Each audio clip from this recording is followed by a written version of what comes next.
Okey, ni jering yang agak tua lah, tapi belum jatuh lagi. Saya nak masak sambal ni, ikan bilis jering, saya goreng dulu. Lepas tu baru saya tumis cili nanti. Okey, ni bawang putih, bawang merah saya campur, bawang ros dengan bawang besar saya campur. Bawang ros bagi dia wangi, bawang besar ni bagi dia agak manis-manis rasa dia. Ini cili. Okey, bawang pun dah layu, saya masukkan cili. Suara pun tak berapa bagus lagi ni. Baru lepas batuk sesama, belum sembuh lagi. Tapi demi nak buat konten tu, kita teruskan je lah.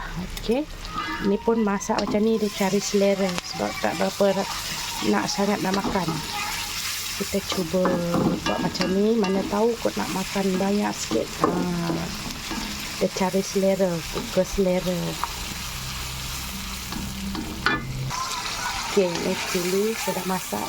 Sebab letak air sikit supaya cili dia betul-betul masak, supaya tak sakit perut. Ni saja cili saya tumbuk kasar macam ni. Okey, tunggu dia agak kering sikit baru kita masukkan jering dengan ikan bilis yang dah siap digoreng.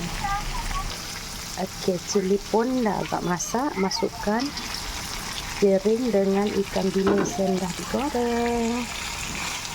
Kita masak gaul rata.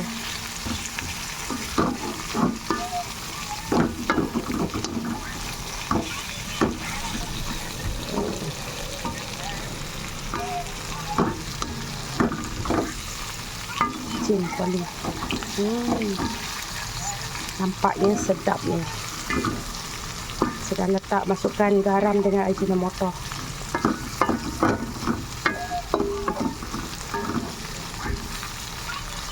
Okey, tunggu sekejap lagi, dah masak, boleh makan. Terima kasih nonton, bye bye.